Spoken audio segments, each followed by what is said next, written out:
ভারতীয় জনতা পার্টির প্রাক্তন রাজ্য সভাপতি এবং ক্যাবিনেট মন্ত্রী শ্রী তপন শিকদার মহাশয়ের প্রাণবার্ষিকীতে তার ভ্রাতুষ্পুত্র দমদম উত্তরের বিধায়ক সৌরভ শিকদার মহাশয় রাজনৈতিক কর্মসূচির পাশাপাশি এদিন পৌঁছে গিয়েছিলেন কলাবাগান হাসপাতালে রোগীদের সঙ্গে দেখা করতে, তাদের ফল মিষ্টি বিতরণ করতে এবং এরপরেই তিনি যান বিরাটির খোলসাকোটা আনন্দমঠ বৃদ্ধাশ্রমে আবাসিকদের সঙ্গে দেখা করতে। সাংবাদিকদের মুখোমুখি হয়ে তিনি বলেন, সারা দিনের রাজনৈতিক কর্মসূচির পাশাপাশি এই দিনটি তিনি এভাবেই উদযাপন করলেন। ব্যুরো রিপোর্ট, ই নিউজ ভারত। প্রথমে মাপ চেয়ে নিচ্ছি, আজকে আসতে দেরি হয়ে গেছে এবং এরপরে অনেকগুলো অনুষ্ঠান রয়েছে।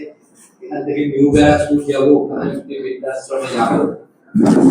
আজকে দেখুন, জননেতা তপন শিকদার মহাশয়, যিনি এখানকার সাংসদ ছিলেন, আজকে তার প্রয়াণ দিবস এবং উনি মানুষের সাথে থাকতে ভালোবাসতেন।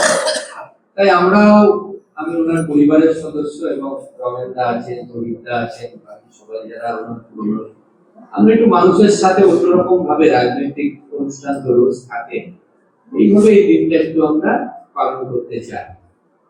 আপনাদের এখানে এসে অত্যন্ত ভালো লাগছে এবং মনোরম পরিবেশে আমি আজকে তাড়াতাড়ি আছে, আমি কথা দিচ্ছি খুব শীঘ্রই আমি এখানে আসবো। আপনাদের সাথে অনেকটা সময় আমি কাটিয়ে যাব এবং যদি আপনাদের কোনো সুবিধে অসুবিধে আমি সেটাকে তাতে কোনো সাহায্য করতে পারি, তাহলে নিজেকে যারা মায়েরা আছেন এখানে যারা আবাসিকরা রয়েছে আর প্রথমে যারা এটা চালাচ্ছেন তাদের অত্যন্ত একটা সাধুবাদ জানাই যে আপনারা এই মায়েদের একটা দ্বিতীয় ঘর দিয়েছেন এবং আমার খুব ভালো লাগছে, মনোরম পরিবেশ।